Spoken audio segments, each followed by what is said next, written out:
Eh bien, bonjour à tous. Merci d'être fidèles à ce rendez-vous pour cette 4e conférence de géopolitique consacrée à l'Arménie. Pardon pour ce petit retard qui n'est dû ni à mon ordinateur ni à celui d'Odea, mais à la plateforme elle-même. C'est ça le problème, d'être dépendant de la logistique d'autrui. Donc, pour cette fois-ci, nous voyons l'Arménie, porte d'entrée du Caucase.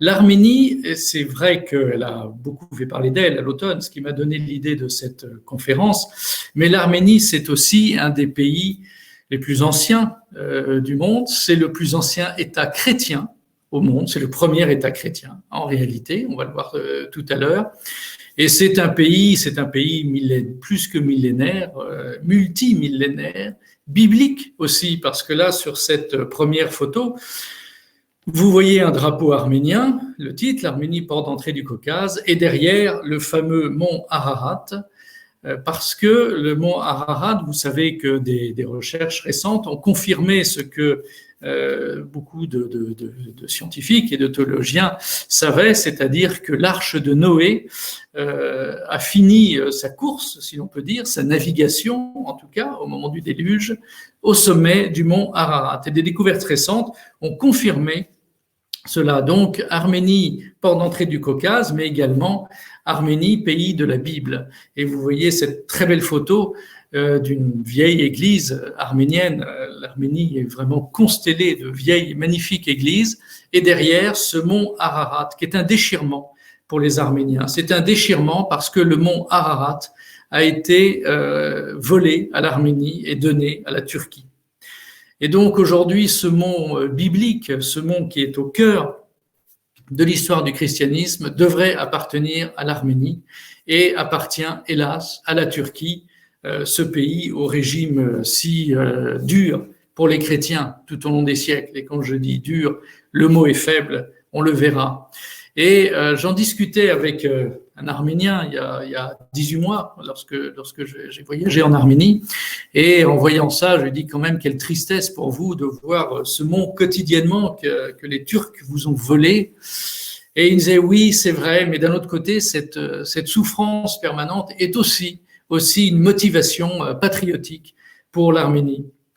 C'est-à-dire que nous savons que nous avons beaucoup souffert, que nous sommes devenus un tout petit pays alors que nous avons été autrefois un grand pays. Et cette vision du mont Ararat nous fait penser peut-être qu'un jour nous arriverons à recouvrer l'intégralité de nos frontières. C'est une motivation en même temps qu'une souffrance.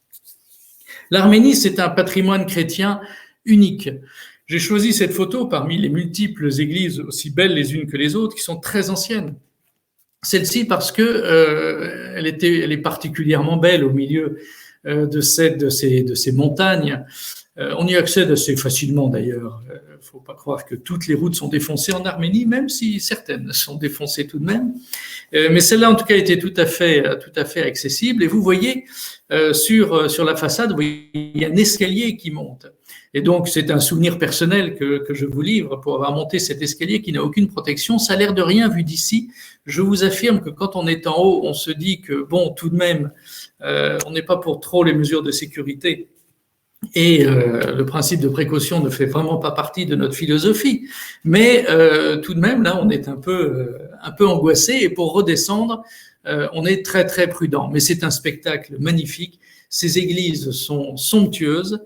Et l'Arménie, on peut le dire avec la Géorgie, sa voisine, possède sur son territoire parmi les plus anciennes églises du monde connues. Alors ça vient de très loin, l'Arménie, ça vient de très loin. Et déjà, au moment de la marche des 10 000, vous avez tous entendu parler de la marche des 10 000, on ne sait plus très bien ce que c'est que ces 10 000. Donc, on fait un petit effort de mémoire et on se rappelle que des mercenaires grecs ont été recrutés par un roi perse, plus exactement le petit frère d'un roi perse qui voulait prendre la place de son grand frère. Et donc, 10 000 mercenaires arméniens, grecs, attirés par l'appât du gain, ont traversé toute la Turquie actuelle pour livrer la guerre au grand frère du petit frère qui les payait et qui les avait recrutés. Pourquoi je vous parle de cette histoire des 10 000 Xénophon a été une source d'information très importante parce que Xénophon cet historien grec qui faisait partie de cette expédition et qui a fini quasiment général en chef au moment, en tout cas le numéro 2, au moment de la retraite de ces mercenaires grecs. Eh bien, pourquoi je vous parle de cette expédition des 10 000? Eh bien, parce que ça a été une des premières rencontres entre les Grecs et les Arméniens. Et ces 10 000, après leur combat, qui a été gagné d'ailleurs contre les Perses, et vous voyez, ils sont repartis vers le nord, vers Trébizonde, et là, ils ont traversé toute l'Arménie, tout ce qui sera la future Arménie, elle n'était pas encore constituée en pays. Eh bien, ils ont noué des contacts très étroits avec les Arméniens, et la rencontre entre ces mercenaires grecs, qui n'étaient pourtant pas des commodes, et les Arméniens qui étaient présents dans ce qui deviendra l'Arménie, donc au nord du Tigre et de l'Euphrate, eh bien, il y a eu des échanges intellectuels, culturels, certains sont restés sur place, et donc cette expédition des 10 000 est restée emblématique de la première grande rencontre entre le monde occidental et la population de ce qui sera la population arménienne. Alors, l'Arménie a vécu sa vie pendant quelques siècles, et il va y avoir un roi qu'on appelle Tigrane. Tigrane créera une sorte de royaume qu'on appellera déjà le royaume d'Arménie, juste avant Jésus-Christ, dans les années 50, 60, 70 avant Jésus-Christ. C'est le moment où les Romains multiplient les expéditions dans la Turquie actuelle, parce qu'il y a la révolte de Mithridate. Et donc ces guerres mithridatiennes qu'on a appris aussi quand on était plus jeune à l'école, a donné lieu à des combats homériques entre les Mithridatiens et les Romains. Vous voyez à gauche les vêpres éphésiennes, où les hommes de Mithridate ont massacré 80 000 Romains à Éphèse. Donc il y a eu toutes ces expéditions dans les années 70, 80 avant Jésus-Christ. Et quelle est l'influence sur l'Arménie? Eh bien, à ce moment-là, les Romains réalisent que ce roi Tigrane, avec lequel ils n'ont rien en commun, s'est taillé un royaume absolument considérable, et ils n'avaient pas conscience de la taille de ce royaume. Et vous voyez, on part de l'Arménie actuelle, on descend au sud-ouest, on traverse successivement le Tigre, l'Euphrate, et on se retrouve dans la Syrie actuelle, et on va jusqu'à Damas. C'est-à-dire qu'à un moment donné de son histoire, le royaume arménien a eu cette taille incroyable depuis la mer Caspienne jusqu'à la mer Méditerranée, à Antioche et à Damas. Et les Romains trouveront que c'est trop. Et donc, leurs expéditions, une fois Mithridate vaincu, une fois les guerres mithridatiennes terminées, eh bien, leurs expéditions vont se poursuivre pour ramener les Arméniens à la raison et leur dire votre royaume est trop grand, ça fait de l'ombre à l'Empire romain. L'Empire romain est au sommet de sa puissance à ce moment-là. Il est très puissant depuis 2-3 siècles, et il l'est encore pour 2-3 siècles. Et donc, les Romains ne tolèrent pas qu'il y ait un aussi grand royaume à leur porte, même si les Arméniens étaient prêts à composer, mais les Romains n'étaient pas des tendres. Et donc, ils ont exigé que l'Arménie soit ramenée à des frontières plus raisonnables. Et donc, le royaume de Tigrane a été ramené vers le nord-est, à des frontières beaucoup plus petites que ce qu'il a pu connaître quelques années auparavant. Alors, je vous disais que l'Arménie avait été le premier État chrétien, le tout premier État chrétien de l'histoire. Et donc, comme vous le montre cette image, parmi ces vieux incunables arméniens qu'on peut voir dans ce magnifique musée d'Erevan, eh bien, en 313, vous avez un saint, Saint Grégoire l'Illuminateur. Il convertit un roi, qui s'appelait Tiridate. On dit qu'il a été changé en sanglier pour avoir martyrisé 40 vierges chrétiennes. On n'a pas pu vérifier véritablement ce changement en sanglier, mais c'est une pieuse tradition. Par contre, ce qui est certain, c'est qu'il y a effectivement eu 40 vierges chrétiennes martyrisées. Figurez-vous que ces vierges chrétiennes étaient romaines à l'origine. Et c'est l'époque où Dioclétien, ce sinistre empereur romain, Dioclétien relance les persécutions contre les chrétiens. Et donc, il y a un couvent à Rome avec 40 moniales qui vont fuir leur couvent pour ne pas se faire exterminer et qui vont partir. On ne sait pas très bien comment elles sont arrivées jusqu'en Arménie. Ça a pris beaucoup de temps, mais il y a eu des relais, des aides. Il y a des traces de tout ce périple improbable de Rome en Arménie. Et donc, l'histoire ne dit pas si vraiment elles sont parties à 40, mais en tout cas, elles sont arrivées à 40. Et donc, elles s'installent en Arménie, et là, le roi Tiridate va convoiter une démoniale qui est réputée pour son immense beauté. D'ailleurs, si elles avaient fui Rome, c'est aussi parce que Dioclétien avait été prévenu de l'immense beauté d'une démoniale, la pauvre, elle va attirer le malheur sur sa communauté. Et donc, comme elle refuse de se donner au roi Tiridate et qu'elle veut rester moniale et vierge, eh bien, elle est massacrée avec toutes les moniales de son couvent. Et donc, le roi Tiridate se fait ce massacre et Grégoire l'Illuminateur vient lui faire honte. Et Grégoire l'Illuminateur essayait de le convertir déjà depuis un certain temps. Il avait été mis en prison. Le roi Tiridate en avait assez de cet illuminé qui venait lui dire qu'un homme était venu sauver le monde, était mort sur la croix et avait ressuscité. Cette histoire lui paraissait incroyable. Et c'est sûr que dans la vie de Tiridate, il s'est passé quelque chose, peut-être pas changé en sanglier, peut-être après tout que c'est vrai, peut-être que ça n'est qu'une pieuse légende, mais il s'est passé quelque chose dans la vie de ce roi qui, à un moment donné, a sorti Grégoire l'Illuminateur de sa prison, s'est converti au christianisme et a fait du christianisme, en 313, la religion de l'État arménien, qui est beaucoup plus petit qu'auparavant, que du temps de Tigrane, mais tout de même, c'est un État chrétien et l'Arménie va à ce moment-là commencer sa vie d'État chrétien grâce à Grégoire l'Illuminateur. Et si vous avez l'occasion d'aller en Arménie, le jour où la liberté de voyager nous sera rendue dans cette tyrannie sanitaire mondiale, eh bien, allez voir, c'est près de la frontière turque d'ailleurs, l'ancienne prison de Grégoire l'Illuminateur. On y descend par une échelle, c'est assez spectaculaire, c'est impressionnant, mais on s'aperçoit qu'on pouvait très bien vivre plusieurs années dans cette prison. Ça n'est pas un puits rempli de serpents, comme on l'a dit quelquefois, il y avait de quoi se retourner, c'est une cellule. Saint Grégoire y a passé en prière et en jeûnant, mais ça, il n'avait pas trop le choix, plusieurs années avant que Tiridate l'en fasse sortir et se convertisse au christianisme. Alors, le royaume arménien, qui est revenu donc à ses frontières, qui a dû quitter la mort dans l'âme, Damas, Antioche et Médès, eh bien, est ramené à ses frontières qui sont à cheval entre l'Empire romain d'Orient et le royaume sassanide, c'est-à-dire le futur royaume perse. En réalité, l'ancien royaume perse est le futur. Eh bien, ce royaume sassanide et cet empire romain d'Orient vont faire un partage. On a appelé ça le partage de 387. En l'an 387, après Jésus-Christ bien évidemment, les Romains et les Perses se disent « bon, on va arrêter de s'exterminer, recommençons quand même, je vous rassure ». L'Empire romain d'Orient, ce sont les Byzantins déjà à l'époque. Et donc, ils se feront ensuite une guerre terrible, qui aura des conséquences d'ailleurs épouvantables, parce que c'est le moment où les cavaliers d'Allah viendront d'Arabie et les mettront tous d'accord en les vainquant successivement. Quoi qu'il en soit, l'Arménie, qui n'a pas encore de véritable indépendance, eh bien les Byzantins et les Perses décident de se la partager. On massacre pas les Arméniens, ils ont la possibilité de continuer à exercer leur religion. Il y aura de temps en temps des persécutions, de temps en temps pas des Byzantins, mais des Perses.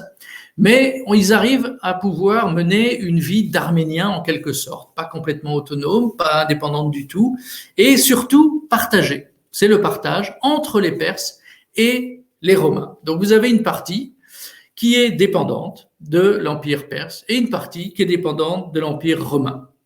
Et donc vous avez, et on le retrouvera après dans l'histoire, une Arménie en quelque sorte occidentale et une Arménie orientale. Et donc pour pouvoir exister, que va faire l'Arménie? Que vont faire les dirigeants arméniens? Que vont faire les moines, les prêtres, les intellectuels arméniens? Eh bien, ils vont faire du christianisme leur ciment. Et l'Arménie va devenir en quelque sorte la mémoire du christianisme. Parce que petit à petit, après la chute de l'Empire romain d'Occident, eh bien, tout l'Occident est entré en décadence. Vous savez, ces 4e, 5e, 6e siècles, eh bien, sont terribles pour l'Occident. Les moutons broutent sur le Capitole à Rome et en Gaule, à part des figures exceptionnelles comme Saint-Martin, par exemple, ou Saint-Rémy, eh bien, la situation est tout de même terrible.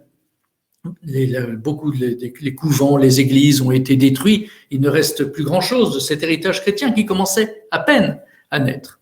Ce n'est pas le cas en Arménie. Et l'Arménie va faire de son pays, de sa civilisation, parce que ce n'est pas encore tout à fait un pays, eh bien, la mémoire du christianisme. Ils vont créer un alphabet arménien et les moines arméniens vont écrire des livres qu'ils vont magnifiquement décorer. Là, vous voyez une très belle illustration de la Pentecôte dans un incunable. Les incunables, vous savez, ces livres écrits avant l'imprimerie, que l'on peut voir, comme je vous l'ai dit, dans le magnifique musée d'Erevan. Ça vaut le voyage. Vous avez des enluminures d'une beauté incroyable, avec en plus des guides d'une gentillesse et d'une compétence incroyable. Nous avons eu une guide qui aurait dû être à la retraite depuis des années, qui continuait pour le simple plaisir et qui était d'une érudition absolument incroyable. Et donc, l'Arménie devient la mémoire du christianisme. Et pourtant, tout en étant la mémoire du christianisme, ils vont se séparer. Ils vont se séparer de Rome lors du concile de Chalcédoine en 451. Tous ces conciles des premiers siècles, vous savez, qui avaient lieu sur la terre qui est aujourd'hui, hélas, la Turquie, mais qui était une terre profondément chrétienne, couverte d'églises et de monastères, ce concile de Chalcédoine était celui qui venait après d'autres conciles, notamment celui de Nicée, un peu plus de 100 ans avant, pour préciser la nature du Christ. Nature dont la nature humaine était contestée par certains, sa nature divine était contestée par d'autres. Le concile de Chalcédoine a précisé tout ça. Il y avait le monophysisme, l'hérésie arienne. Et l'Église arménienne ne va pas totalement adhérer au concile de Chalcédoine. Elle ne va pas nier la nature humaine du Christ, elle ne va pas nier sa nature divine non plus, mais elle va nier le fait que ce soit une seule et même nature, que ce soit deux natures entre une seule et même nature, ce que le concile de Chalcédoine donc avait précisé de façon claire et définitive. Et donc l'Église arménienne ne va pas accepter totalement. Et après, ils vont louvoyer pendant des décennies, sans jamais dire clairement en quoi ils ne sont pas d'accord. Il y avait un côté un petit peu nationaliste, en quelque sorte, un peu comme on verra le gallicanisme en France à l'époque de Bossuet.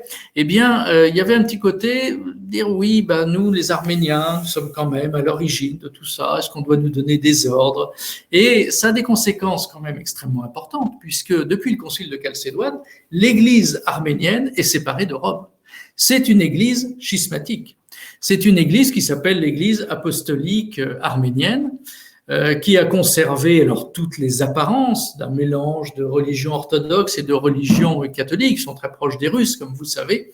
Et quand on va à la messe en Arménie, c'est très frappant, c'est-à-dire que c'est un mélange de messes traditionnelles et de rites orthodoxes.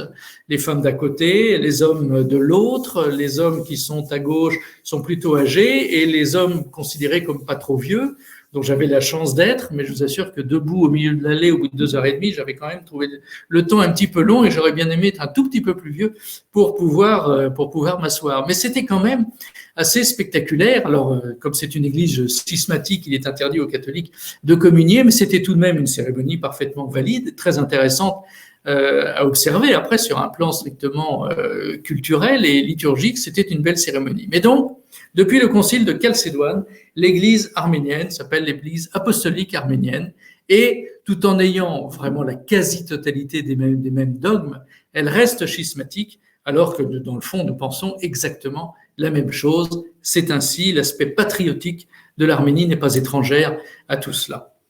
Rome va essayer de se rapprocher de l'Église arménienne, ou tout au moins de rapprocher l'Église arménienne de la papauté, de dire allez, on met fin au schisme, on discute. Et ils ont réussi à convaincre un certain nombre de moines arméniens de rejoindre le giron de l'Église catholique. D'où la création de ce monastère San Lazzaro. Et où ça se passe, on rêve un peu avec des beaux voyages, ça se passe à Venise. Pour ceux qui sont allés à Venise, peut-être avez-vous eu la curiosité d'aller au large de Venise, dans une des multiples îles. Généralement, les guides touristiques vous disent d'aller à Murano, Burano et Torcello, qui est le triplé des îles les plus belles qui soient dans la lagune de Venise, et c'est vrai qu'elles sont magnifiques. Mais il faut avoir la curiosité aussi d'aller à San Lazzaro, qui est peuplée, qui a été construite et qui est peuplée de moines arméniens qui se sont rapprochés de Rome et qui ont donc quitté le schisme arménien. Et donc Rome espérait que ces moines seraient un pont entre la papauté et l'Arménie pour mettre fin au schisme. Ça n'a pas marché, mais il reste tout de même ce très beau monastère de San Lazzaro où il y a une bibliothèque extraordinaire et des manuscrits et là aussi des incunables absolument magnifiques. Et donc l'Arménie l'Arménie, on l'appelle quelquefois le chaînon manquant. Pourquoi l'appelle-t-on le chaînon manquant? C'est dans notre histoire du christianisme. Bien, c'est parce que dans la décadence de l'Empire romain d'Occident, il n'y avait plus rien en Occident. On essayait de ne pas mourir de faim et de ne pas mourir tout court. Il y avait une insécurité incroyable, des hordes barbares partout. Et les églises, il n'y avait plus une construction, ni de monastère, ni d'église. Beaucoup de prêtres, de moines avaient été massacrés par les barbares avant qu'ils se convertissent. Et donc, finalement, dans le monde, que restait-il? Il restait l'Arménie. L'Arménie, avec la Géorgie, était le seul pays dans ces siècles, 6e, 7e, 8e siècle, était le seul pays au monde à construire des églises. Et c'est pour ça qu'il a un patrimoine extraordinaire. Je vous assure que ces spectacles d'églises du 7e, 8e siècle, là vous voyez des églises en à peu près bon état, il y en a d'autres qui sont en ruine, mais qui sont non moins émouvantes. Et là, vous rêvez dans ces églises de vues magnifiques et de portails, de nefs qui sont, c'est vrai, assez ruinés, mais tout de même, on se rappelle quand on y est des chrétiens qui, par millions, ils sont allés du 7e au 18e siècle, jusqu'au moment où les destructions vont commencer. Et donc l'Arménie, c'est le chaînon manquant. Et c'est pour ça que, malgré le schisme, ça reste très, très proche de nous. Et que les Arméniens doivent être, pour nous, catholiques, considérés comme des amis, avant tout des amis, parce qu'ils font partie, mais de façon très forte, de l'histoire du christianisme. Alors, un petit, j'allais dire zoom, mais je n'aime pas les anglicismes, mais un petit focus sur la Cilicie, figurez-vous. La Cilicie, c'était une province arménienne qui, à un moment donné, a eu son indépendance, a été un royaume et qui était au sud de la Turquie. Vous voyez la Méditerranée, vous voyez le bout de Chypre tout en bas et Tarsus, Alep, Antioche. Eh bien, là, vous avez eu une principauté d'Arménie qui est devenue ensuite un royaume. Et donc, vous voyez qui là aussi est pris entre deux, en étau, entre d'un côté les Seldjoukides, c'est-à-dire les Turcs, qui commencent à prendre possession de cet ancien empire byzantin finalement, et à l'ouest, l'autre partie des Seldjoukides. Au milieu, vous avez donc une partie turque qu'on appelait Danishmend, mais qui va tomber aux mains des Seldjoukides, et puis cette petite principauté de Cilicie, qui va mener son chemin. Et ce qui est important dans cette carte, j'espère que vous la voyez bien malgré nos quelques soucis de mise en ligne tout à l'heure, tout à fait à droite, vous voyez Manzikert 1071 sur le Petit Lac. Et Manzikert 1071, c'est une date dont on parle peu et pourtant elle est tristement fondamentale. 1071 Manzikert, c'est quand les armées byzantines, c'est-à-dire de l'Empire romain d'Orient, ont été écrasées, vaincues par les Turcs, qui venaient des steppes d'Asie, on les appelait donc, comme je vous l'ai dit, les Seldjoukides. Et pourtant, les Byzantins étaient venus supérieurs en nombre, ils auraient dû gagner cette bataille, mais il y a eu l'orgueil des généraux byzantins, il y avait trop de mercenaires qui n'avaient pas été payés, qui n'étaient pas très motivés, tout ça était bien loin de Constantinople, et donc ils se sont fait battre. Et à ce moment-là, l'ensemble de ce territoire a été ouvert pour ces Seldjoukides qui deviendront donc les Turcs et qui vont conquérir l'ensemble du territoire. Et jusqu'à Nicée, que vous voyez juste en dessous de Constantinople, vous avez Nicée qui sera reconquise en 1097, vous voyez la date en dessous de Nicée, 1097, qui sera reconquise par les croisés qui l'offriront à Constantinople. Mais donc, les Turcs avaient pris à ce moment-là, au XIe siècle, l'ensemble de cette terre chrétienne où ont lieu tous les premiers conciles de l'Église et toute l'origine, en réalité, du christianisme. Et également, c'était une terre romaine, c'est là où vous avez, et grecque, c'est là où vous avez Pergame, Éphèse, et puis Tars et Antioche. Donc on est au cœur du christianisme. Voilà le partage qui se faisait. L'Arménie, vous avez l'Arménie historique, donc cette grande Arménie issue, que vous voyez au nord-est, issue du partage de 387. Elle est donc à cheval entre le royaume sassanide, le royaume perse, et à l'époque le royaume byzantin.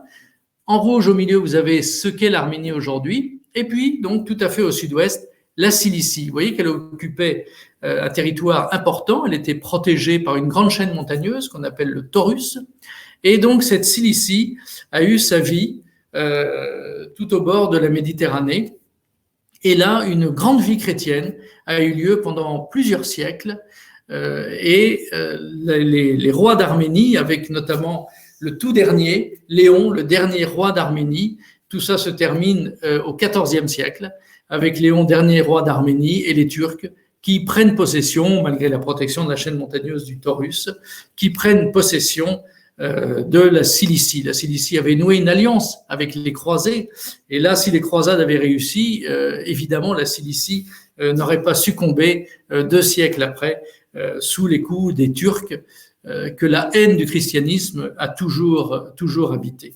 Il reste de très beaux vestiges de la Cilicie, notamment cette admirable forteresse byzantine. C'est un beau voyage à faire, d'aller là-bas. Certains me disent on ne peut quand même pas aller en Turquie pour donner de l'argent à Erdogan. C'est un point de vue, mais à ce compte-là, il y a beaucoup de voyages qui ne se feraient plus. Et il faut se dire aussi qu'on rend hommage à tous ces chrétiens qui ont vécu là et qui, pour beaucoup, pour énormément, sont morts en martyrs. Alors, cette petite parenthèse sur la Cilicie étant faite, eh bien, revenons à l'Arménie de ce qu'elle est aujourd'hui. Et donc, elle est prise en étau. Elle est prise en étau et ce sera son drame. Tout au long des 14e, 15e, 16e siècle, 17e siècle, elle est prise en étau entre les Turcs et les Perses. Aujourd'hui, on a le sentiment que les Iraniens sont moins méchants que les Turcs. C'est vrai que c'est une menace pour les chrétiens moins directe. Ce détail près que les uns et les autres se sont quand même débarrassés des chrétiens. C'est-à-dire qu'il y a quasiment plus de chrétiens en Turquie et quasiment plus de chrétiens en Iran. Et il ne faut pas oublier que les Perses, qui sont passés du paganisme à l'islam chiite, différent de l'islam sunnite de la Turquie, les Perses ont quand même régulièrement massacré les églises arméniennes. Leur intolérance, aussi bien dans leur paganisme zoroastrien, comme on l'appelait, que leur intolérance après dans l'islam chiite a toujours été très grande. De même que celle des Turcs, et les uns et les autres ont beaucoup massacré les Arméniens qui savaient se défendre. Les Arméniens, hormis le génocide de 1915, sur lequel on va bien sûr revenir, eh bien, ont toujours été des bons guerriers, des soldats courageux, et ils se sont toujours battus avec beaucoup de fougue. Et ils ne sont jamais tombés par lâcheté ou par faiblesse, mais bien parce qu'ils étaient submergés par le nombre. Et au XVIe siècle, il va y avoir un grand conflit entre les Turcs et les Perses, et l'Arménie va être un champ de bataille. Et l'Arménie va être ravagée au XVIe siècle par cet immense champ de bataille entre ces deux grands peuples, pas sur le plan moral, mais en tout cas sur le plan militaire, que sont les Perses et les Turcs. Et puis il va y avoir la Russie, il va y avoir le miracle russe. Les Russes sont orthodoxes, comme vous le savez, et le schisme arménien, de ce point de vue-là, leur plaisait beaucoup, parce que c'est une chose qu'il ne faut jamais oublier dans la sympathie géopolitique qu'on peut avoir pour la Russie, qui est parfaitement justifiée. Il faut quand même toujours rappeler que si les Russes n'étaient pas intervenus en Syrie, aujourd'hui, ce sont les islamistes qui seraient au pouvoir, à la grande joie de la CIA sans doute, mais en tout cas, les chrétiens n'auraient plus que la valise ou le cercueil, pour reprendre un slogan lié à la guerre d'Algérie. Et donc la Russie a toujours eu un peu les yeux de Chimène pour cette église arménienne, et par ailleurs, elle ambitionnait aussi de se rapprocher de cette terre qui fut un peu la sienne, puisqu'après tout l'église russe et l'église de Constantinople étaient très proches, c'était d'ailleurs la même église. Et donc, la chute de Constantinople en 1453 a toujours été ressentie comme une douleur chez les Russes. Et donc, il a toujours été une ambition russe de se rapprocher de ces terres-là et d'essayer un jour de reprendre Constantinople. Ils ont toujours eu les Anglais en face d'eux, et hélas, nous, au moment de la guerre de Crimée en 1854, quand l'ambition russe était de reprendre Constantinople et d'en refaire la capitale du patriarcat orthodoxe mondial, eh bien, ils ont eu en face d'eux les Turcs, les Français et les Anglais pour les en empêcher. C'est quand même une leçon de l'histoire à méditer. C'est tout de même assez stupéfiant que Napoléon III, qui par ailleurs avait aidé le pape au moment de la guerre contre les États pontificaux, eh bien, c'est tout à fait stupéfiant que Napoléon III ait eu l'idée baroque de s'allier avec les Anglais et les Turcs contre les Russes, qui, il est vrai, avait des ambitions territoriales et géopolitiques, mais on n'était quand même pas obligé d'aider les Anglais contre les Russes. C'est une faute majeure qui n'a pas fini d'être payée parce que c'est l'occasion où Constantinople pouvait redevenir chrétienne et cette occasion a été ratée. En tout cas, pour les Arméniens, ce rapprochement militaire de la Russie a été une bénédiction parce que ça a été une protection extrêmement forte. Et petit à petit, figurez-vous, les Arméniens arrivent à faire leur place au sein de l'Empire ottoman. C'est assez surprenant quand on regarde de près l'histoire de l'Arménie. C'est assez étonnant de voir cet empire ottoman qui pouvait alterner les massacres les plus épouvantables, les tortures, mais d'une sauvagerie ou d'un raffinement dans l'horreur absolument incroyable. Les pauvres Serbes ont subi ça de façon extrêmement forte. Eh bien, en même temps, au sein même de leur territoire, ils n'étaient pas toujours hostiles envers les chrétiens et notamment envers les Arméniens. Et les Arméniens ont pu prospérer au sein de l'Empire ottoman. Et ce sera d'ailleurs leur malheur à la fin.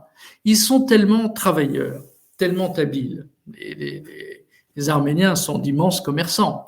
Et donc, ils ont toujours su où acheter, où vendre, comment, et ils créaient leur filière dans tout le bassin méditerranéen, et y compris en Turquie. Et donc, vous aviez une classe bourgeoise, commerçante, intellectuelle arménienne, riche, aisée, qui suscitait la jalousie du peuple turc et la haine des intellectuels turcs. Mais l'Empire ottoman, lui, tout ce qu'il voulait, c'était que les impôts rentrent. C'était quand même des gros feignants.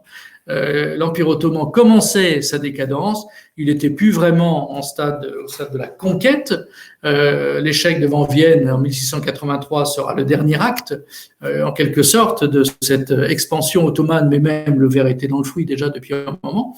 Et là, vous voyez ces vilayets, ces provinces arméniennes dans l'Empire ottoman qui avaient réussi à conquérir une certaine tranquillité. En tout cas, ils pouvaient commercer, ils pouvaient aller à la messe, ils pouvaient donc exercer leur culte librement et ils avaient une autonomie religieuse, intellectuelle, professionnelle assez forte. Alors, ils étaient toujours à cheval. Vous aviez une partie qui dépendait de la Russie, une partie qui dépendait de la Turquie. Et, in fine, je dis le calme avant la tempête, parce que ces 6 provinces arméniennes que vous voyez en vert, hélas, seront rayées de la carte, mais ils ont eu leur période de prospérité. Et ils ont été d'autant plus surpris du drame qui s'est abattu sur eux. Alors, ce drame va être lié à la Première Guerre mondiale. La Première Guerre mondiale est un drame à tout point de vue. Non seulement ça a détruit l'Europe, ça a détruit la démographie française, ça a provoqué la Seconde Guerre mondiale. Nous, en France, on ne s'en est jamais remis. René Barjavel, dans son beau livre de mémoire, qui s'appelle La Charrette bleue, disait « La guerre de 14 a tué ce qu'il y a de mieux en France ». Bon, je ne le pense pas tout à fait, puisque j'ai un grand-père qui en est revenu, donc il y avait aussi du mieux qui est revenu vivant de la guerre de 14. Mais tout de même, c'est vrai que vous avez là des millions, 1 500 000 Français qui sont morts, et c'était quand même une belle jeunesse française. On ne s'en est jamais remis. Mais pour les Arméniens, ça a été pire encore. Ça a été pire encore parce que les Turcs, à ce moment-là, se sont lancés alors que l'Empire ottoman est en pleine décadence et que le califat est en pleine décadence. Vous avez des intellectuels et des politiques nationalistes turcs qui créent un mouvement qu'on a appelé les jeunes Turcs. Et donc, ces jeunes Turcs veulent s'allier avec l'Allemagne pour la guerre de 14, c'est entendu, mais ils veulent aussi, et les Allemands seront très coupables et très complices dans cette histoire, ils veulent aussi redonner à la Turquie une sorte, donner tout court, parce que ça n'avait jamais été le cas, une sorte de pureté ethnique et religieuse.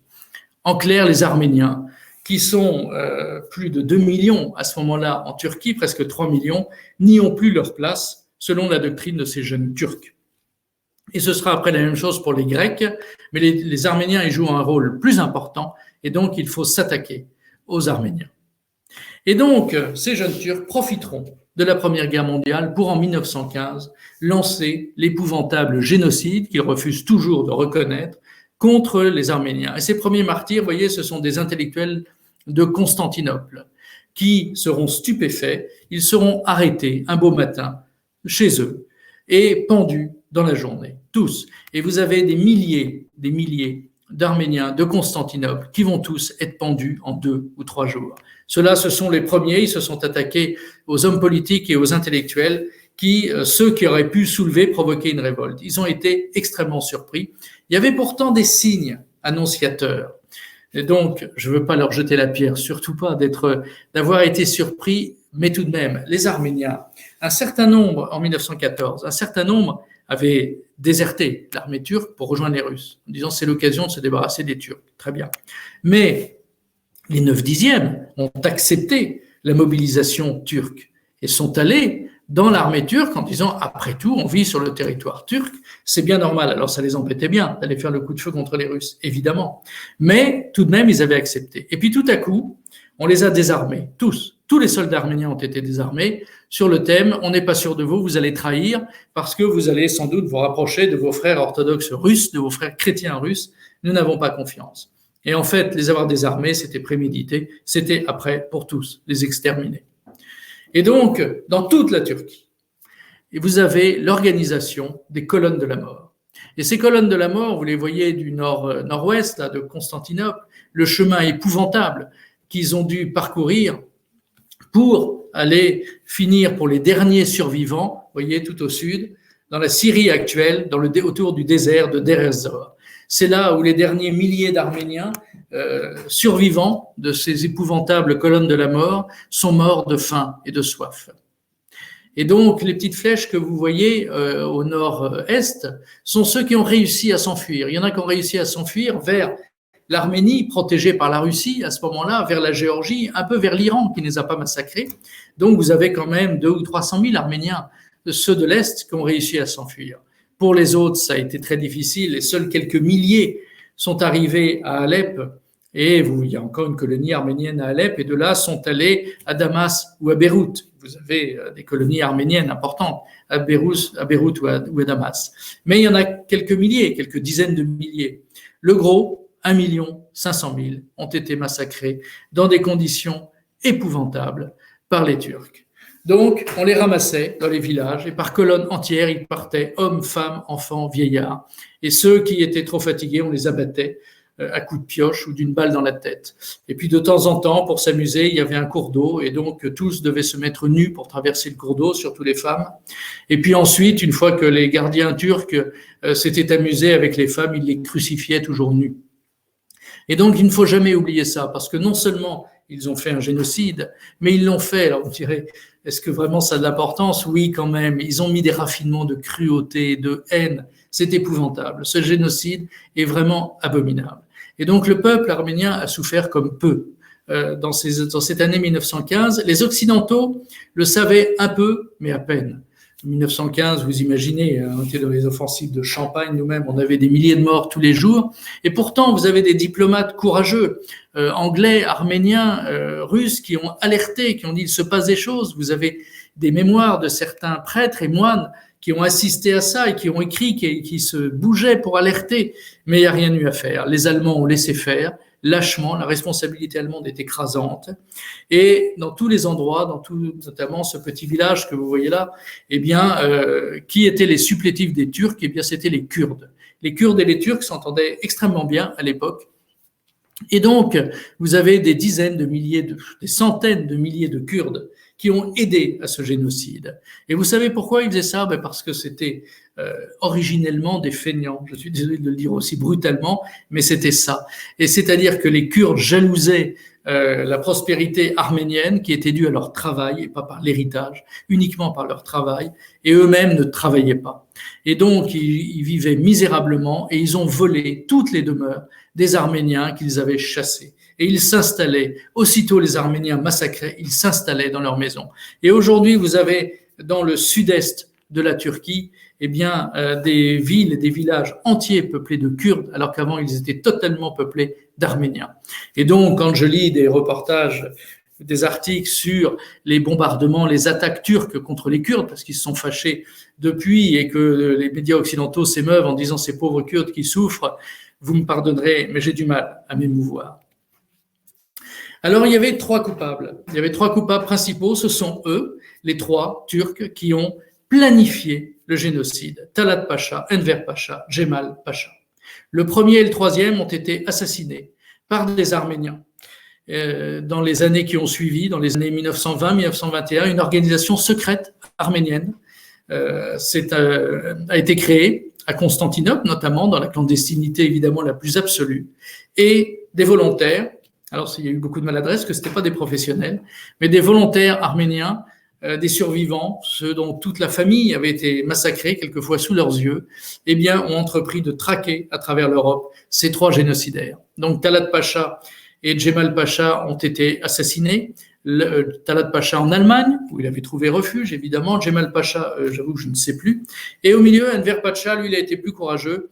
Il a essayé de monter un État turc indépendant dans l'Est. Il s'est heurté aux bolcheviks et il a perdu contre les bolcheviks qui l'ont assassiné. Ça n'est pas volé non plus.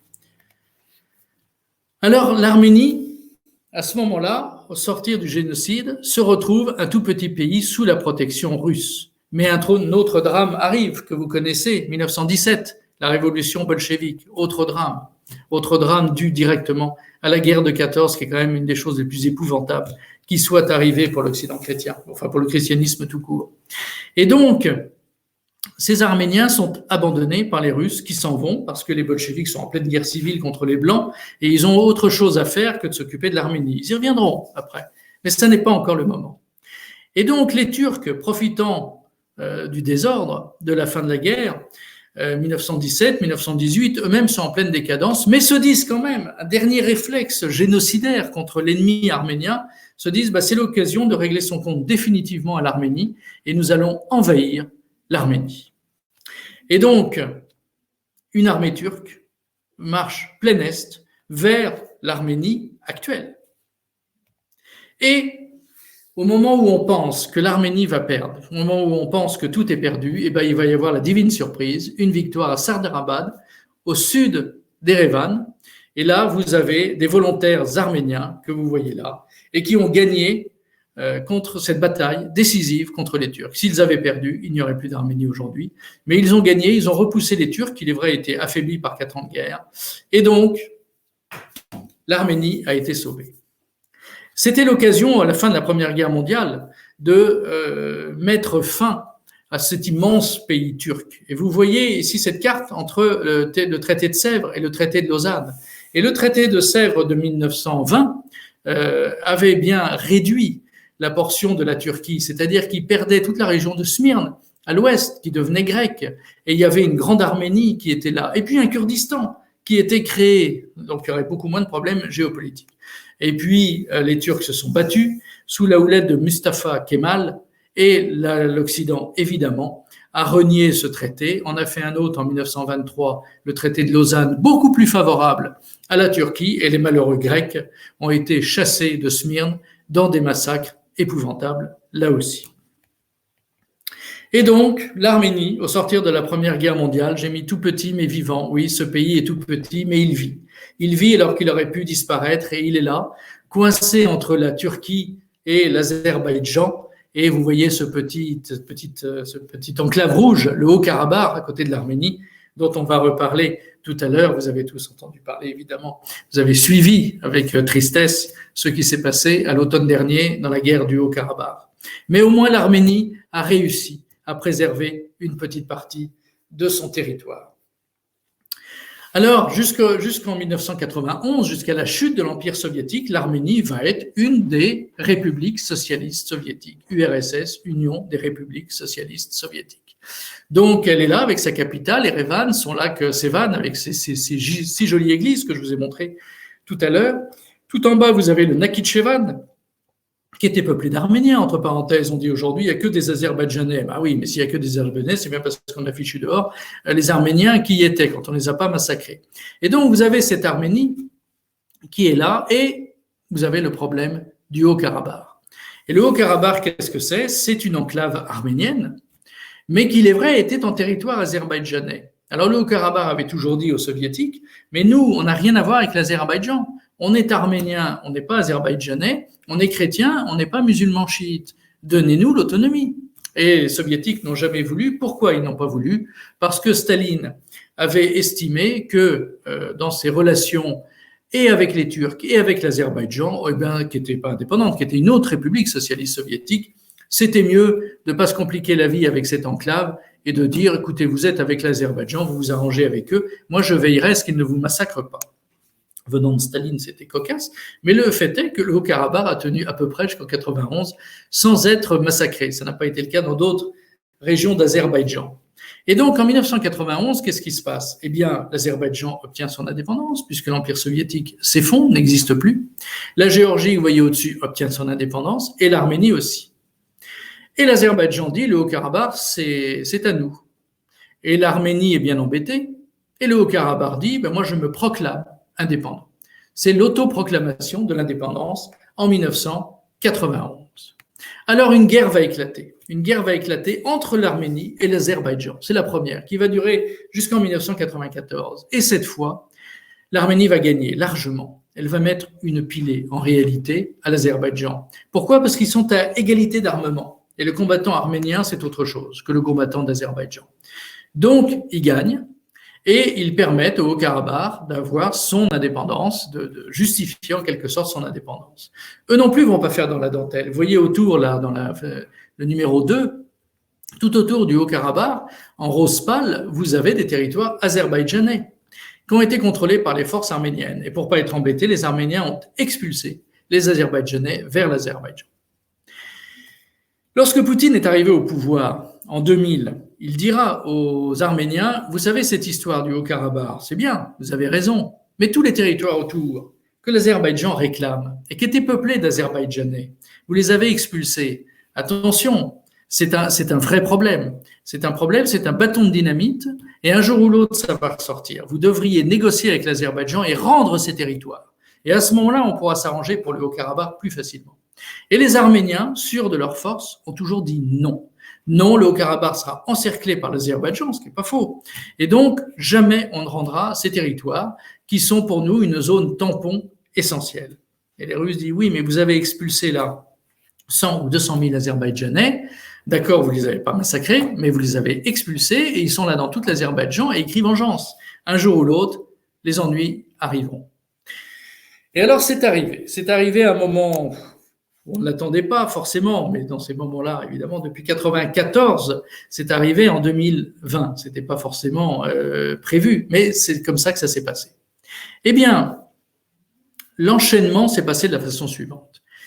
L'Arménie avait un président et un premier ministre très pro-russes depuis 20 ou 30 ans. Malheureusement, il faut reconnaître qu'ils étaient corrompus. Poutine leur fichait la paix parce que géopolitiquement, c'était leurs alliés, mais l'argent que donnaient les Russes, parce que l'Arménie est un pays assez pauvre, avec peu de ressources, pour moderniser l'armée était bien souvent détourné, et ils ne se rendaient pas compte d'une chose, c'est que le peuple arménien en avait assez de ces castes d'oligarques qui s'enrichissaient sur leur dos. Alors l'Arménie n'était pas un pays archi-pauvre, quand on s'y promène, Erevan est une ville assez riche, même si les campagnes sont beaucoup plus pauvres. Mais tout de même, c'est pas la misère totale. Quand vous promenez dans certains coins du Proche-Orient, c'est 1000 fois pire. Malgré tout, il y avait du ressentiment dans la population. Et puis un jour, il y a eu une sorte de mouvement de gilets jaunes à l'arménienne. Le peuple en a eu assez. Et il a fait des grandes manifestations, il y a eu des élections, et c'est un nouveau venu, le type qui n'est pas gracieux, là, avec sa casquette rouge, qui s'appelle Pachinian, et lui, il a joué sur le thème, eh bien voilà, moi je vais rester ami avec les Russes parce qu'on a besoin d'eux, mais en même temps, je vais me rapprocher aussi des Occidentaux. Bref, on va être ni pour les uns, ni pour les autres. On va être à cheval entre l'Occident et l'Orient. Fatale erreur. Il faut choisir son camp dans la vie. Alors bien sûr, Iran, aussitôt après devenu Premier ministre, Pachinian, que je considère comme très médiocre, eh bien il va serrer la main de Poutine en disant « rassurez-vous, rassurez-vous ». Poutine lui dit « oui, mais enfin quand même, dans votre campagne électorale, vous avez tenu des propos ouvertement russophobes, c'est un problème ». Et Pachinian dit « non, mais on est amis, on est amis ». Bon, les Russes regardaient ça quand même d'un air un peu circonspect. Et puis dans le même temps, tout de même, on va discuter avec Trump et sa jolie épouse. Et donc, les approches de l'Arménie envers les États-Unis Évidemment, on trouvait un écho très favorable aux États-Unis, où dès qu'on peut embêter les Russes, on y va. Et d'autant que les Américains sont très implantés en Géorgie, tout à fait au nord de l'Arménie, pays limitrophe. Et à un moment donné, avant que les Russes ne fassent la guerre à certaines provinces géorgiennes russophones, eh bien, la Géorgie était quasiment devenue une province américaine. Et donc, les Arméniens, un peu embêtés par toute cette situation, en tout cas Pachinian, se disait il faut quand même se rapprocher des Américains parce que on ne peut pas dépendre que de la Russie. Au fond, le parapluie russe, c'est bien, mais enfin, l'argent des États-Unis, ce serait bien. Et donc, effectivement, à ce moment-là, les agents de la CIA ont fait ce qu'ils savent faire, acheter et corrompre. Et dans le même temps, Pachinian prend attache avec l'Europe, et première qualité, évidemment, la France. La France qui fait partie d'une sorte de traité, d'un groupe qu'on appelait le groupe de Minsk. C'est-à-dire que pour régler ce problème du Haut-Karabakh, qui posait problème, un groupe de 4 avait été constitué, où bien sûr, il y avait les Russes et les Azerbaïdjanais, j'y arriverai, mais aussi les Arméniens et les Français. Et les Français étaient censés jouer un rôle important de médiation entre l'Azerbaïdjan et l'Arménie pour trouver une solution au Karabakh. Malheureusement, ce groupe de Minsk a été en sommeil, n'a jamais vraiment fait son travail, et du coup, le problème du Haut-Karabakh n'était toujours pas réglé.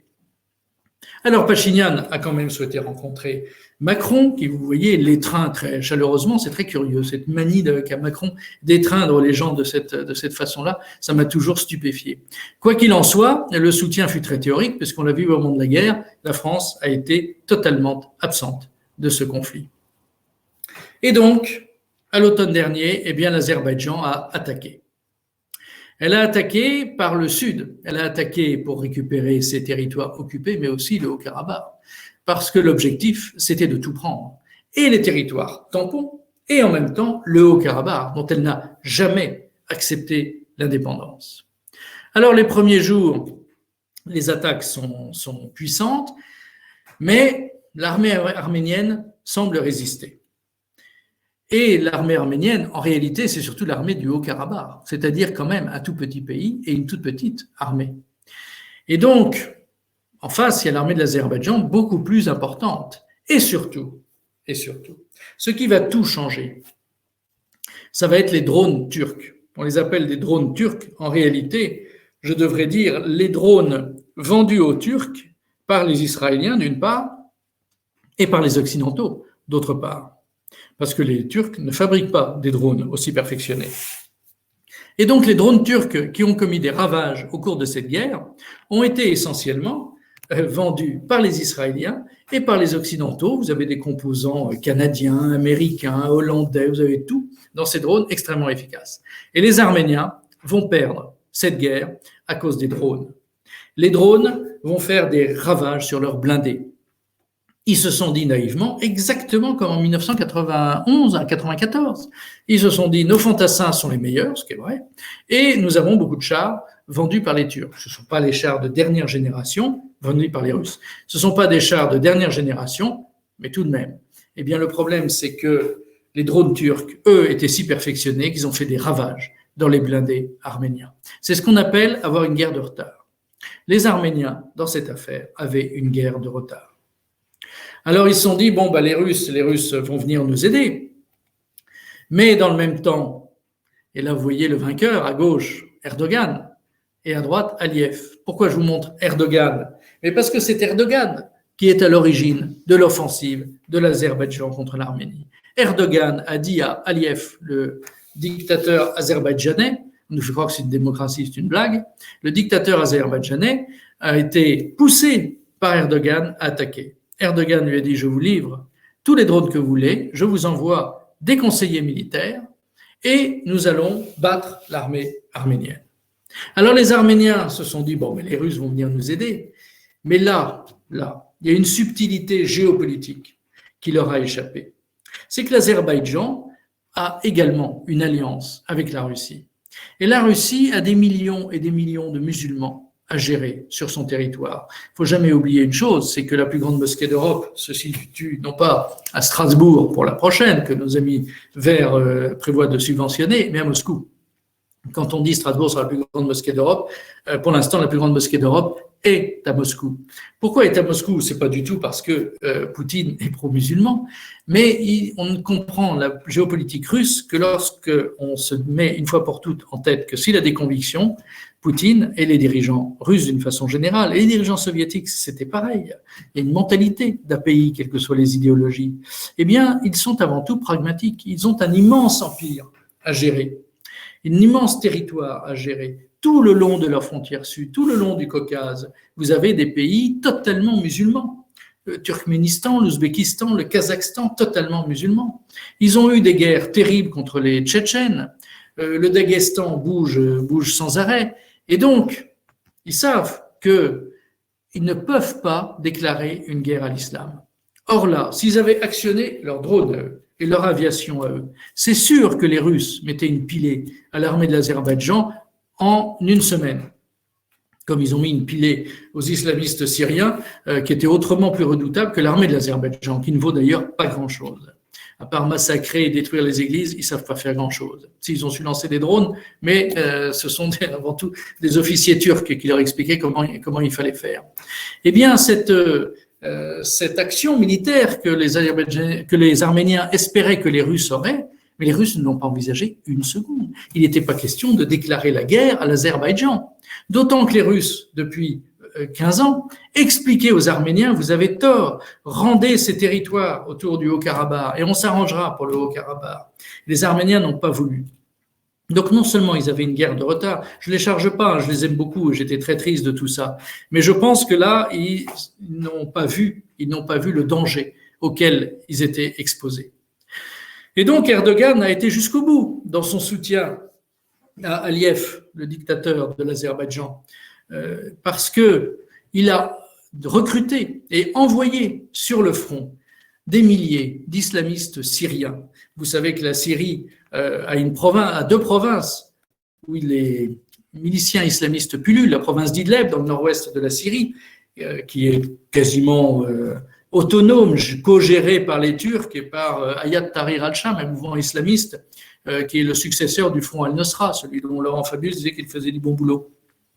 Et par ailleurs, les Turcs occupent une partie du territoire dans le nord de la Syrie, où là, ils ont leurs hommes, mais ils ont aussi leurs milices islamistes à leur solde. Donc, ce sont d'anciens islamistes contre l'armée syrienne et qui sont devenus des islamistes à la solde d'Ankara. Eh bien, on a envoyé des volontaires, ou pas tout à fait volontaires, en Azerbaïdjan pour se battre contre l'armée arménienne. Ils ont eu des centaines de morts, mais il faut reconnaître que dans l'ensemble, ils savaient se battre. Et ce sont eux qui étaient en première ligne.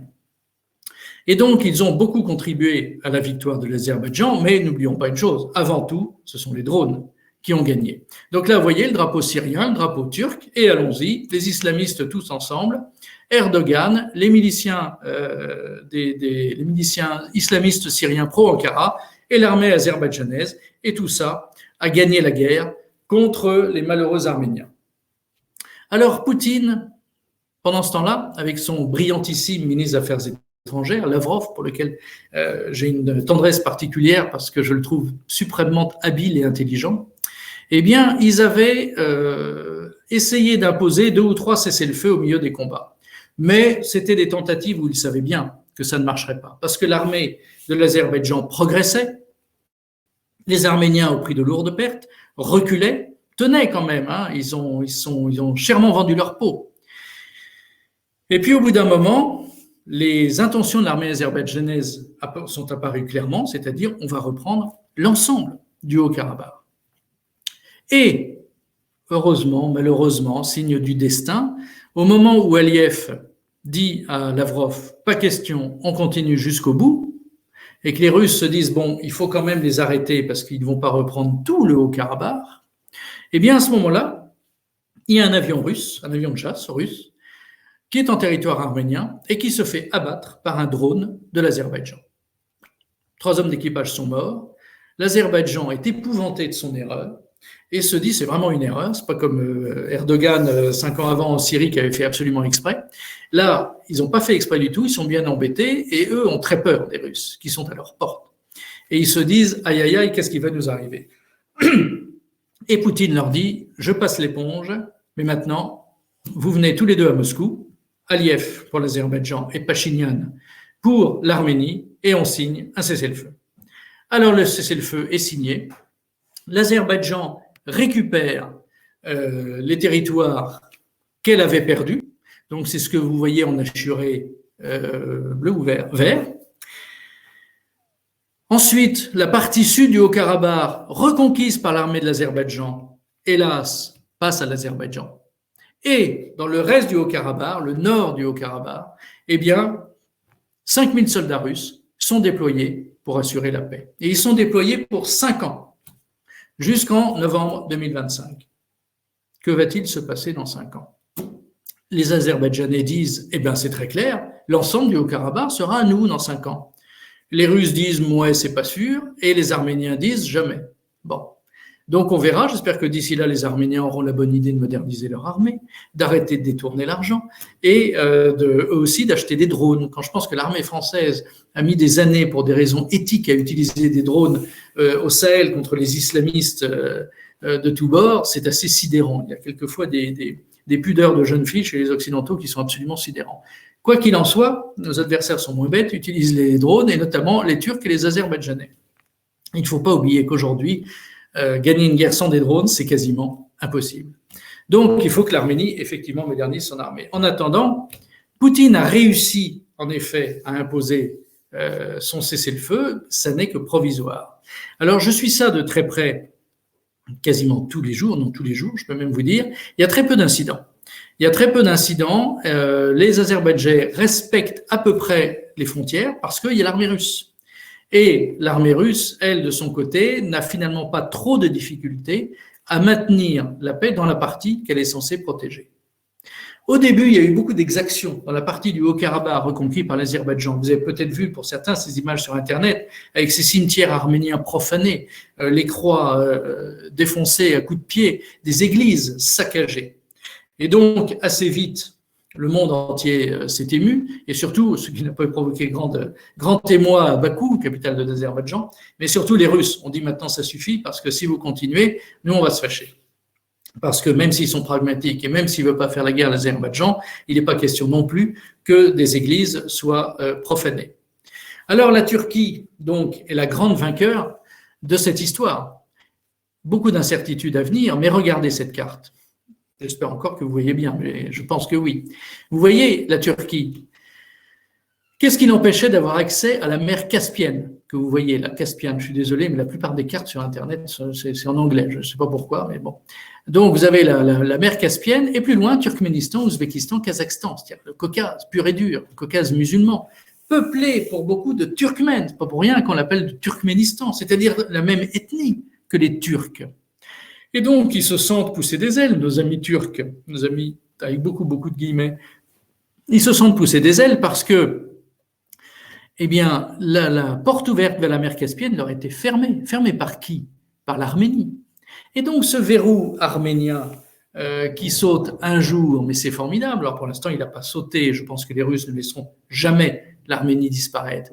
Mais tout de même, maintenant, ils ont un petit corridor au sud qui passe, je reviens à la diapo précédente, où vous voyez par le sud, eh bien, un corridor qui sera établi, qui passera par le sud de l'Arménie, le sud du Haut-Karabakh, l'Azerbaïdjan et qui ira jusqu'à la mer Caspienne. C'est-à-dire que grâce à cette guerre, la Turquie a un accès direct vers la mer Caspienne.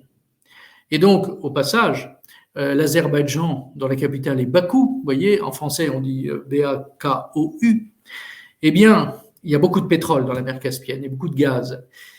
Eh bien, Bakou est un grand port pétrolier, c'est l'argent du pétrole qui a permis à l'Azerbaïdjan d'avoir suffisamment d'argent pour acheter des drones à la Turquie et à Israël.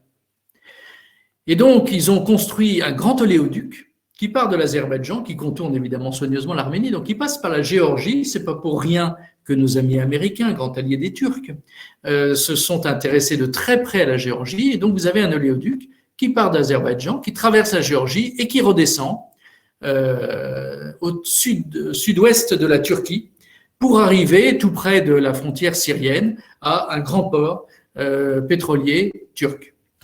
C'est l'argent du pétrole qui a permis à l'Azerbaïdjan de gagner. Et c'est la présence de la Géorgie pro-occidentale et donc pro-turque et donc pro-musulmane, parce que malheureusement, c'est ça aujourd'hui.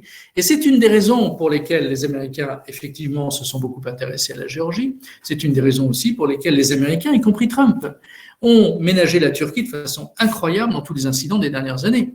Ils auraient pu se fâcher un tout petit peu sur leur provocation en Méditerranée, sur leur implantation en Libye avec leurs mercenaires, sur leurs interventions multiples et variées. Ils auraient pu, jamais ils ont fait. Ils disaient toujours à l'Europe, oui, doucement. Bon.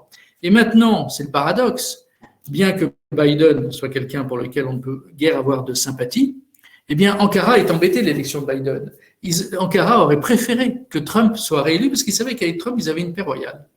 Avec Biden, c'est pas sûr, parce que Biden, ça va être un mélange, un peu comme Clinton, président calamiteux, ça va être un mélange d'agressivité improbable. C'est quand même Clinton qui avait fait bombarder la Serbie pour chasser les Serbes du Kosovo, mais en même temps, il parle de droits de l'homme à tout bout de champ. Donc Biden, ça va être celui qui va insulter les Chinois, qui va traiter Poutine de tueur, en disant c'est épouvantable, tous ces gens ne respectent pas les droits de l'homme, mais il est parfaitement capable demain de raser Damas parce qu'on lui dira qu'il y a eu une pseudo-attaque chimique qui a marché. Ces gens-là sont des fous furieux. Trump avait ses défauts, mais au moins on savait exactement où on en était. Quoi qu'il en soit, heureusement maintenant que la Russie est l'arbitre de la situation. Et donc la Russie, alors certains ont beaucoup de ressentiment contre les Russes en disant qu'ils ont abandonné leurs frères arméniens. Oui, mais je vous ai expliqué pourquoi. Et donc, ils ne pouvaient pas déclencher non plus une guerre contre l'Azerbaïdjan. Ils n'avaient pas non plus approuvé la première guerre très violente entre les Arméniens et l'Azerbaïdjan. Et comme je vous l'ai dit, ils avaient insisté à plusieurs reprises pour régler le problème du Haut-Karabakh. Et donc, ce que les Arméniens ont refusé avec une obstination qui leur a coûté maintenant extrêmement cher. Alors, quel va être l'avenir? Le drame, c'est que maintenant, les Turcs sont là. Parce que s'il n'y a pas eu d'armée turque qui a directement participé au combat, en tout cas, vous avez des milliers de conseillers turcs qui sont présents. Vous avez aussi des milliers de conseillers israéliens et d'espions israéliens qui sont présents. Pourquoi? Mais parce qu'au sud et de l'Arménie et de l'Azerbaïdjan, vous avez l'Iran, le grand ennemi d'Israël. Et donc là, tout le long de la frontière iranienne, vous avez des milliers d'espions israéliens parce que l'Azerbaïdjan a été très reconnaissante des drones vendus à des prix réduits par Israël à bas coût pour leur permettre de gagner la guerre. Et donc, vous avez là une espèce de chaudron extraordinairement complexe, qui va être très intéressant de suivre sur un plan géopolitique, mais pas intéressant pour nos amis arméniens, je le crains. Que va devenir le Haut-Karabakh dans 5 ans si la Russie n'est pas solide pour tenir le nord du Haut-Karabakh, ce qui reste du Haut-Karabakh, un jour ou l'autre, l'Azerbaïdjan finira le travail avec l'aide de ses amis turcs et israéliens. Et donc, les Israéliens sont beaucoup plus présents auprès des musulmans purs et durs au Proche-Orient. Il faut bien avoir conscience de ça. Israël a beaucoup participé à la destruction des États arabes laïques. Ils ont souhaité la destruction de la Syrie, de Bachar el-Assad. Ils ont participé activement, de façon cachée, mais à la destruction de l'Irak laïque de Saddam Hussein. Et donc, Israël joue un rôle majeur là-dedans, préférant s'entendre avec des sunnites purs et durs, type l'Arabie Saoudite, type le Qatar, type les Émirats Arabes Unis, avec lesquels elle s'entend très bien, grâce notamment à l'appui des États-Unis. Et donc, cet ensemble sunnite, même islamiste, ils s'en fichent complètement. Tout ce qu'ils veulent, c'est la protection de l'État d'Israël et rien d'autre. Alors que le danger peut venir des États arabes laïques, type Irak, type Syrie, type Égypte. À un moment donné, c'est pas pour rien non plus qu'il y a eu des printemps arabes en Égypte qui ont entraîné la mort de Moubarak, et ensuite, enfin l'expulsion de Moubarak, et ensuite l'arrivée des islamistes au pouvoir. Et heureusement, le maréchal Sissi a fait un coup d'État permettant à l'armée de reprendre le pouvoir et de mettre les islamistes à la raison. Il est très frappant de voir que dans les médias occidentaux, on critique maintenant sans arrêt le maréchal Sissi qui ne respecte pas les droits de l'homme. Alors qu'en Arabie Saoudite, ça dérange quand même pas grand monde. Quoi qu'il en soit, tout dépend maintenant de la Russie. La Turquie et l'Azerbaïdjan vont lorgner le Haut-Karabakh et l'Arménie en espérant lui régler son sort un jour. Alors l'Arménie, je ne pense pas qu'il puisse y arriver, parce que si demain la Turquie attaque l'Arménie, là, même au niveau de l'ONU, même au niveau des lâches occidentaux que nous sommes devenus, il se passera, j'espère, des choses. Vous direz, on a bien bombardé les Serbes pour installer des mafieux islamistes kosovars à la place. Alors, tout est possible. Ils ne sont pas kosovars, d'ailleurs, ils sont albanais. Alors, tout est possible. Mais tout de même, l'Arménie, symboliquement, c'est quand même très, très fort. Je suis beaucoup plus pessimiste pour le nord du Haut-Karabakh. Voilà, je vous remercie de votre attention. Et maintenant, alors comme nous avons un petit problème de liaison, je ne sais pas quelles sont les questions qui sont posées, s'il y a des questions. Et donc, quelqu'un d'Odeya va sans doute me téléphoner pour me lire les questions au téléphone, parce que donc nous avons eu ce petit problème de liaison. Alors, je les laisse le temps de m'appeler. J'espère que ça vous a intéressé. Et donc, nous nous reparlons, je crois, dans 15 jours à propos des Balkans, où justement nous allons revenir sur cette histoire du Kosovo et sur la destruction de la Yougoslavie. Donc, j'attends quelques minutes, on n'est pas à 5 minutes, voir si Odeya me signale s'il y a des questions.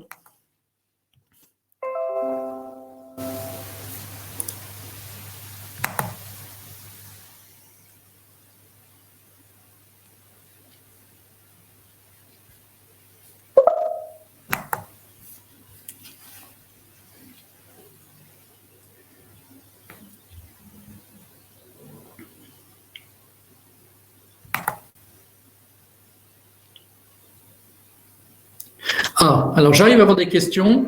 Ah, Odeya m'appelle. Ça y est, je suis arrivé à les voir. Je suis arrivé à les voir. Donc c'est tout bon. Merci. Alors, excellente conférence. Ça c'est gentil. Merci. Moi j'aime beaucoup qu'on me dise ça. Surtout n'hésitez pas, c'est vraiment sympa. Merci pour cette conférence. Je regarderai la suite en replay. Merci, c'était passionnant. À part les Russes, qui pourrait venir en soutien aux Arméniens? Eh bien, je crains pas grand monde. Pas grand monde. Je vous l'ai dit en conclusion, la France aurait pu intervenir. Mais qu'est-ce qu'on fait? Il faut reconnaître que c'est pas facile. Mettez-vous à la place de Macron, il voit ça. Il a appelé Aliyev 10 fois. Il lui a dit, vous arrêtez d'attaquer les Arméniens. Et Aliyev lui dit très poliment, je ne fais que récupérer ce qui m'appartient. Une fois qu'on a dit ça, on envoie nos bombardiers, on attaque, vous reconnaissez que c'est assez compliqué. Donc il fallait régler le problème avant, et la paresse diplomatique des Occidentaux dans cette affaire est coupable. Mais je vous l'ai dit, les Arméniens ont leur part de responsabilité aussi. Donc je crains qu'à part les Russes, la peur de la Russie, c'est la seule chose qui peut retenir l'Azerbaïdjan. Je ne crois pas que d'autres puissent vraiment aider les Arméniens, ou alors on vient les aider sous forme militaire, indirecte. C'est-à-dire peut-être des conseillers, pour ça il faudrait qu'on passe évidemment un accord, et peut-être des armes, peut-être des drones, peut-être une modernisation, mais je ne suis pas sûr que les Russes laissent faire. Donc je pense quand même fondamentalement que ce sont les Russes qui ont la main. Je pense que le Haut-Karabakh est fichu si les Russes le laissent tomber, et qu'il tiendra si les Russes ne le laissent pas tomber. Donc, à part la Russie, je ne crois pas qu'il puisse y avoir d'autres pays qui pourraient venir en aide à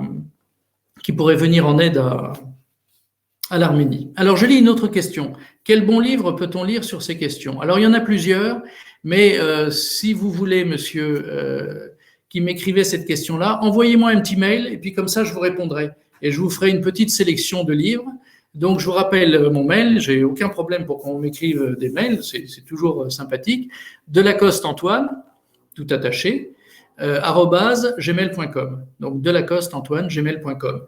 Donc, envoyez-moi votre question par mail et je vous donnerai une liste de livres. Déjà, il y a celui qui était sur le PowerPoint, qui était donc, alors il n'est pas facile à trouver, parce qu'il est sorti il y a longtemps, mais il y en a d'autres qui sont tout à fait intéressants, et donc je pourrais vous faire une petite liste. Alors, rôle de la diaspora arménienne. C'est intéressant comme question, parce que la diaspora arménienne joue un rôle très important, en effet, et vous avez raison d'attirer mon attention là-dessus, parce que j'en ai pas parlé. La diaspora arménienne, dans l'ensemble, a très bien réussi. C'est comme la diaspora libanaise dont je vous parlais, c'est-à-dire que ce sont des gens qui travaillent. Ils vont pas dans des pays autres que le leur pour le plaisir, ils y vont pour travailler et gagner de l'argent, et pas pour vivre des prestations, suivez mon regard. Et donc, la diaspora arménienne est riche, et parfois extrêmement riche. Et donc, le pays arménien lui-même au Karabakh ou pas, l'Arménie dans son ensemble bénéficie très largement de l'aide extérieure de la diaspora arménienne. Et vous avez même des centaines de volontaires qui sont venus du monde entier se battre avec l'armée volontaire du Haut-Karabakh contre l'invasion de l'Azerbaïdjan. Vous en avez qui sont morts, vous avez même quelques Français qui sont partis, j'ai lu des témoignages là-dessus, des jeunes, des moins jeunes, des gens d'origine arménienne, d'autres non, qui tout simplement étaient émus par ce qui était en train de se passer. Et donc, vous en avez qui sont venus vraiment du monde entier. Donc, la diaspora arménienne est très soudée. Et l'arménien, même si je vous disais la même chose des Libanais, c'est très frappant. L'arménien qui est né à Marseille, puisque ses grands-parents, arrière-grands-parents rescapés sont venus en 1915 à Marseille, il y a une très importante communauté arménienne à Marseille, eh bien, même il n'est jamais allé en Arménie de sa vie et il est capable de prendre l'avion et de se poser à Erevan pour prendre un fusil et se battre parce qu'il y a une notion patriotique extrêmement forte et une notion aussi, une notion identitaire, patriotique, religieuse. Alors religieuse, pas toujours, parce que dans la diaspora arménienne, pour terminer sur la diaspora, il ne nous a pas échappé que dans les années 30, 40, 50, il y avait une diaspora arménienne française qui était communiste. La fameuse affiche rouge, les fameux résistants communistes qui ont été fusillés au Mont Valérien, eh bien, plusieurs étaient des militants communistes arméniens. Et donc, c'était assez intéressant de voir dans les années 60-70, à l'époque où l'Arménie était où le Parti communiste, était un parti très puissant, de voir la direction du Parti communiste prendre fait et cause toujours pour l'Arménie. Et quand l'Arménie a voulu son indépendance au moment de l'effondrement de l'Union soviétique, le Parti communiste français était là pour dire oui, donner l'indépendance à l'Arménie. Et donc, dans cette diaspora, il n'y a pas qu'une diaspora riche d'hommes d'affaires, de commerçants. Vous avez aussi une diaspora pauvre, qui n'est pas chrétienne, qui est déchristianisée et qui a assez souvent été séduite par les idées marxistes.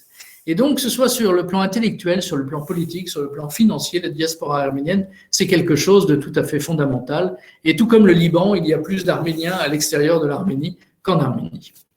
Alors, le même monsieur qui me demandait des livres sur la question. Les Russes peuvent-ils se permettre de lâcher les Arméniens? Non, vraiment, je ne crois pas. Je ne crois pas. Autant le Haut-Karabakh, je suis moins sûr. Mais l'Arménie en tant que telle, c'est pas possible. Parce que ça voudrait dire que le pays, que les Arméniens sont chassés, en tout cas réduits à pas grand-chose, personne ne pourra laisser faire ça. Et ça veut dire que l'Arménie devient turco-azerbaïdjanaise. Et ça, juste au-dessus, il y a la Géorgie qui est devenue pro-américaine. La Russie ne peut pas se permettre ça.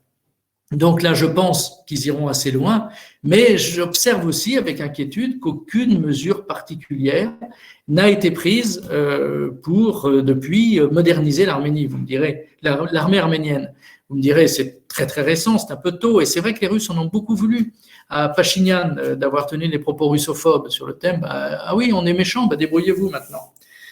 Donc, il y a cet aspect des relations qui se sont refroidies entre Arméniens et Russes, mais quand même, sur un strict plan géopolitique, quel que soit le ressentiment des Russes, ils ont quand même mis fin à la guerre.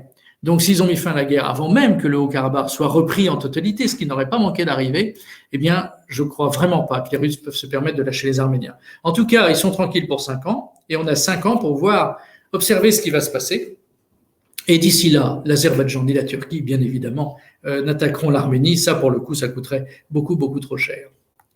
Les Arméniens rattachés à l'Église romaine, quelle importance? Alors, en Arménie même, d'après le guide que j'avais eu là-bas, j'ai eu la chance d'avoir un guide qui était un historien remarquable. Il me disait très fièrement, un jeune homme extrêmement érudit, qui devait avoir 30 ans, et il disait qu'il avait fini 2e des Jeux olympiques d'histoire d'Arménie. J'étais fasciné par cette expression de Jeux olympiques d'histoire. C'est pas en France qu'on verrait ça aujourd'hui. Et donc, il connaissait parfaitement son pays. Et lui me disait que, grosso modo, il y avait 90% d'Arméniens membres de l'Église apostolique arménienne. Et quand je lui disais, mais c'est pour des raisons doctrinales, il a souri, il m'a dit non, moi je suis membre de l'Église apostolique arménienne, c'est un acte patriotique. Et donc vous avez 5% de protestants et 5% de catholiques. Et, m'a-t-il dit en souriant, 0,001% de musulmans, et ils ont intérêt à bien se tenir. Et le fait est que c'est assez frappant dans les voitures à Erevan ou ailleurs, mais les 99% des rétroviseurs ont une petite croix suspendue. L'attachement au christianisme, même si la pratique religieuse est en baisse comme un peu partout, elle reste quand même nettement plus importante que chez nous, par exemple. Mais c'est vrai que c'est avant tout une question d'identité. Et les Arméniens à l'extérieur, rattachés à l'Église romaine, je vous ai montré le monastère de San Lazzaro, ça reste quand même marginal. Parce que pour beaucoup d'Arméniens qui sont à l'extérieur, l'attachement à l'Église apostolique arménienne, là aussi, c'est un acte en quelque sorte patriotique. Le conflit turco-arménien continuera-t-il en France ? Vous savez qu'on a une importante diaspora turque, hélas, et une importante diaspora arménienne, tant mieux. Eh bien, le conflit turco-arménien existe. Il y a un mouvement qu'on appelle d'extrême droite, qui est un mouvement islamo-nationaliste turc. Je préfère cette appellation qu'extrême droite, on met à toutes les sauces. Eh bien, il y a un mouvement donc islamo-nationaliste turc qui s'appelle les loups gris. D'ailleurs, celui qui avait tenté d'assassiner Jean-Paul II, Ali Aqsa, était un loup gris. Et ces loups gris, eh bien, tranquillement, alors ils ont été dissous par ce bon Darmanin qui dissout de temps en temps, il faut bien dissoudre l'UNEF maintenant. Eh bien, ça a été dissous parce qu'ils ont agressé une manifestation arménienne qui était une manifestation de soutien aux Arméniens dans le conflit du Haut-Karabakh. Il n'y avait aucune violence, comme toujours avec les Arméniens, ça se passait très bien. Et il y a eu un commando de loups gris qui a attaqué à coups de barre de fer et de manche de pioche la manifestation pacifique arménienne. Et donc, ensuite, il y a eu des bagarres. Après la manifestation au péage, ils se sont battus au couteau. Enfin, ça a été très compliqué, il n'y a pas eu de mort, mais on a senti toute la haine réciproque qu'il pouvait y avoir entre les uns et les autres. Et globalement, le conflit turco-arménien, les Turcs sont infiniment plus nombreux, hélas, que les Arméniens chez nous. Ça n'ira pas très loin. Il ne peut pas y avoir une vraie guerre civile turco-arménienne. Si un jour il y a une guerre civile, ce seront l'ensemble des forces alliées des Turcs et alliées des Turcs contre nous. Ça, on ne peut pas l'exclure. Mais en tout état de cause, ça n'ira pas plus loin que ça. Mais ce qui est sûr, c'est que les islamo-nationalistes turcs, c'est comme ça qu'il faut les appeler, attaquent régulièrement des réunions arméniennes. Voilà, je crois que c'était la dernière question. Eh bien, je vous remercie beaucoup pour votre fidélité, pour votre attention. Et donc, je vous retrouve, je ne sais plus si c'est dans 15 jours ou dans 3 semaines, mais de toute façon, vous avez tout ça. Et donc, nous parlerons des Balkans, de l'éclatement de la Yougoslavie et de l'installation d'un État islamo-mafieux qu'on appelle le Kosovo. Merci de votre attention et à très bientôt.